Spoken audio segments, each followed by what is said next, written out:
Animated sun rises in yellow sky over Orange Mountain Range to reveal a blue duck and fish over water resolving to the U.S. Fish and Wildlife Service logo, Department of the Interior. Text reads Humboldt Bay area, Northern California.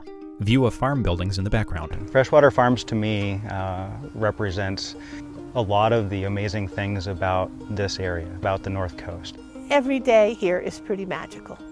You know, I have to say, there isn't one better than the other. Text reads, in 2006, the Northcoast Regional Land Trust, in partnership with the U.S. Fish and Wildlife Service, began a 74-acre habitat restoration project, which became known as the Freshwater Farms Reserve. Paula Golightly and Connor Shea. What makes it unique is we have a transition of marine, estuarine to freshwater habitats. That creates an important area of diversity. A lot of different processes meet here. We're recovering from a period where there was intense logging. A lot of the area has been simplified, and a big concern in the area is that some of our treasured fishery species have been really threatened with extinction. There's migratory waterfowl, migratory songbirds that come through here, mammals, large mammals, small mammals, so it's really rich in wildlife resources. Carrie McNamee. We have all these opportunities to protect our agricultural heritage, but also strategically bring back the slough channels and that habitat that's largely been lost. Text reads, inspired by a vision to bring back connected wetlands, farmlands, and wildlife habitat, many passionate partners and community members came together to make this dream a reality. Dan Ariesman. I think one of the common threads, at least over the last 3 to 4 years, has been Kathy Mullen, the owner and operator of the Nealon Glen Farm Stand. I believe that if you don't have a connection to the land, you're not grounded.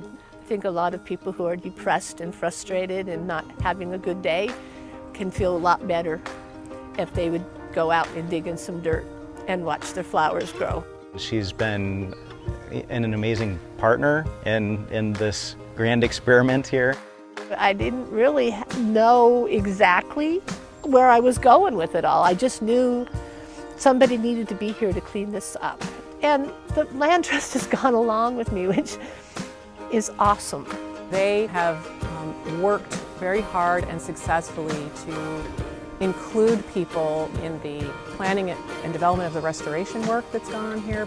The reserve represents, I think, a story of bringing people on the land and creating a living laboratory for exploring the fisheries restoration projects, the habitat restoration projects, as well as the production that happens on site.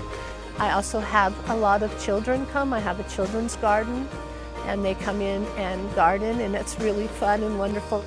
It's so important, that wind and the smells, and that, you know, you have to have that. And it changes their life to be out here, even if it's an hour a week. You can see the landscape coming back, agricultural production land functioning better than it did before. We see the fisheries with more habitat than they had before. We're setting an example for how other properties around Humboldt Bay can couple agriculture and salmon habitat restoration. That's how we achieve that mission in the Fish and Wildlife Service, is integrating the community into everything that we're doing. We're all here for the same reason. You know, it's all for the betterment of this land. And you know, I love it. I truly love it. U.S. Fish and Wildlife Service logo. Text reads, U.S. Fish and Wildlife Service Coastal Program. Land Trust Alliance logo. Together conserving the places you love. www.fws.gov/coastal. www.landtrustalliance.org. Logos: Northcoast Regional Land Trust, Coastal Conservancy, National Oceanic and Atmospheric Administration, California Department of Fish and Wildlife. Logo: Firefly Imageworks. Text reads, 2018 U.S. Fish and Wildlife Service. Video production courtesy of Firefly Imageworks, fireflyimageworks.com.